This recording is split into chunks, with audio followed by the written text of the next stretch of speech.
Assalamualaikum warahmatullahi wabarakatuh. Perkenalkan, nama saya Deyesika dengan stambuk L131222088.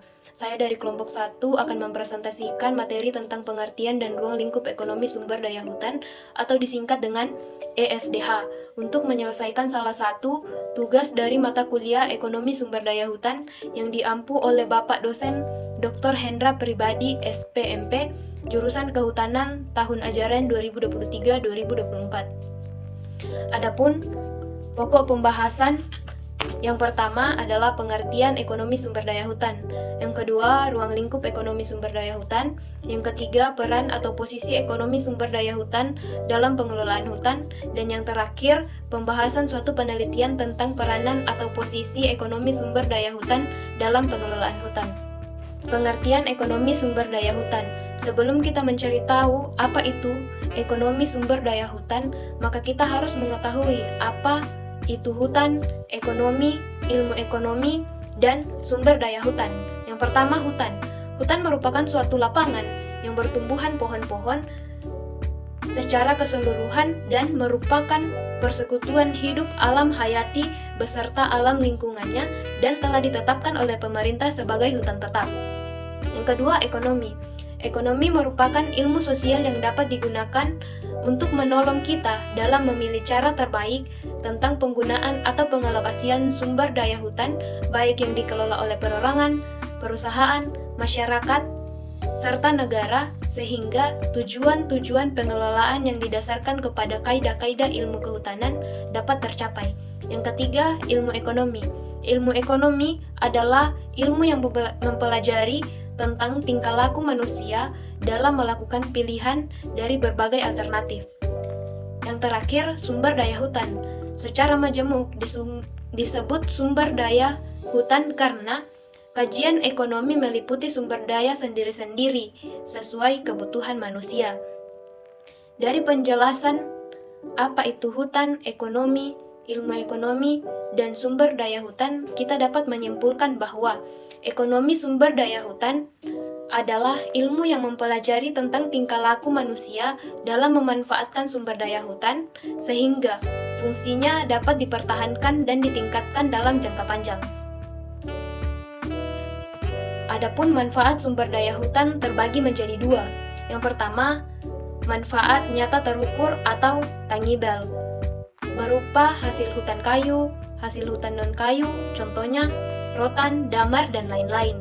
Yang kedua, manfaat tidak terukur atau intangible, berupa manfaat perlindungan lingkungan, keragaman genetik, dan lain-lain. Sehingga pemerintah harus memiliki kebijakan mengalokasikan dan melakukan distribusi terhadap ekonomi sumber daya hutan. Sifat-sifat khas sumber daya hutan. Yang pertama, produk sumber daya hutan senantiasa tumbuh dalam proses produksi yang berlainan dengan produksi dalam suatu pabrik yang meramu bahan mentah melalui suatu proses teknologi yang dapat diatur waktunya. Proses produksi sumber daya hutan tergantung alam dan memerlukan waktu yang lebih lama. Yang kedua, kayu sebagai salah satu produk utama sumber daya hutan yang penting diambil dari pohon-pohon yang beragam umurnya memerlukan persediaan yang cukup besar atau luas dan volumenya dengan sendirinya menuntut manajemen yang tidak sederhana. Yang ketiga, masa kayu yang merupakan tegakan yang senantiasa tumbuh itu tidak mudah dibedakan apakah merupakan produksi akhir atau sebagai modal yang sedang dalam pertumbuhan. Yang keempat, sumber daya hutan memiliki potensi menghasilkan banyak komoditi berupa barang dan jasa secara bersamaan atau joint produk. Yang kelima, banyak komoditi serbaguna hutan belum diukur nilainya secara tepat oleh hukum permintaan dan penawaran. Ruang lingkup ekonomi sumber daya hutan. Ekonomi sumber daya hutan adalah suatu bidang penerapan alat-alat analisis ekonomi terhadap persoalan produksi, permintaan, penawaran, biaya produksi, penentuan harga, termasuk dalam kajian ekonomi mikro dan masalah kesejahteraan masyarakat. Kajian ekonomi mikro dalam ekonomi sudah untuk menjawab barang dan jasa hasil hutan, apa yang diproduksi hingga menguntungkan usaha. Kajian mikro akan menjawab sebagaimana sumber daya hutan memanfaatkan untuk sebesar-besar kemakmuran rakyat dalam sumber daya hutan. Dasar ekonomi sumber daya hutan dalam pengelolaan hutan. Yang pertama, tanpa pertimbangan atau analisis ekonomi efisiensi, pengelolaan hutan sukar tercapai. Yang kedua, kapan ditanam dan kapan dipanen, serta berapa harga jual sehingga pengelolaan hutan dapat menguntungkan dan berkesinambungan.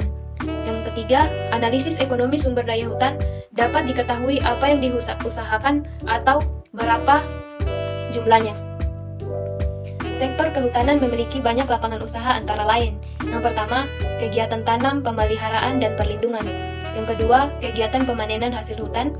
Yang ketiga, kegiatan jasa sektor kehutanan antara lain perdagangan hasil hutan, transportasi, pendidikan, dan jasa konsultan pembangunan sektor kehutanan. Peran atau posisi ekonomi sumber daya hutan dalam pengelolaan sumber daya hutan. Peran ekonomi sumber daya hutan dalam pengelolaan sumber daya hutan melibatkan analisis ekonomi mikro dan makro untuk meningkatkan produktivitas sumber daya hutan. Yang kedua, analisis ekonomi sumber daya hutan dapat diketahui apa yang diusahakan, berapa jumlahnya, kapan ditanam, serta berapa harga jual, sehingga pengelola hutan dapat menguntungkan.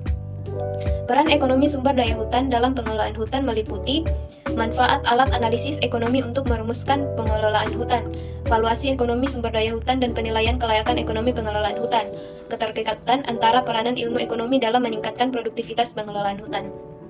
Sumber daya hutan berperan sebagai penggerak ekonomi yang dapat teridentifikasi dalam beberapa hal, yaitu yang pertama, penyediaan devisa dilakukan dengan cara mengeksplor produk hasil hutan serta meningkatkan nilai tambah dari hasil hutan melalui inovasi teknologi. Yang kedua, penyediaan hutan dan lahan seperti adanya modal awal untuk pembangunan di bagian sektor serta penyediaan lapangan kerja melalui kegiatan lapangan kerja melalui kegiatan penanaman, pemeliharaan, perlindungan hutan dan pemanenan hasil hutan. Yang ketiga, peranan hutan. Analisis nilai ekonomi sumber daya hutan Goyo-Lues perlu disosialisasikan kepada para pihak termasuk masyarakat sekitar tentang manfaat nilai ekonomi agar para pihak masyarakat memahami tentang pentingnya melestarikan sumber daya hutan. Nilai ekonomi sumber daya hutan yang diteliti dalam penelitian ini hanya terbatas pada masyarakat sekitar hutan. Untuk itu, agar diperoleh nilai ekonomi yang lebih baik atau lebih utuh, misalnya untuk nilai air, maka penelitiannya perlu diperluas sampai ke wilayah hilir atau berdasarkan daerah aliran sungai DAS yang wilayah hulunya berada di Goyo-Lues. Komponen nilai ekonomi dari sumber daya hutan Goyo-Lues adalah yang pertama kayu, yang kedua getah pinus, yang ketiga wisata, dan yang terakhir adalah karbon. Adapun kesimpulan dari materi tentang pengertian dan ruang lingkup ekonomi sumber daya hutan ini adalah kita dapat mengetahui mengenai ekonomi sumber daya hutan serta peranan ekonomi sumber daya hutan dalam pengelolaan hutan, di mana ekonomi sumber daya hutan mempelajari tentang tingkah laku manusia dalam memanfaatkan sumber daya hutan. Tidak hanya itu, kita juga bisa tahu bahwa sumber daya hutan memiliki sifat khas dari produk alam yang ada di hutan. Selain itu, penerapan ekonomi sumber daya hutan juga tentang produksi, permintaan, penawaran, biaya produksi, penentuan harga. Jadi kesimpulan ekonomi sumber daya hutan sangatlah penting untuk memenuhi kebutuhan manusia yang tidak terbatas.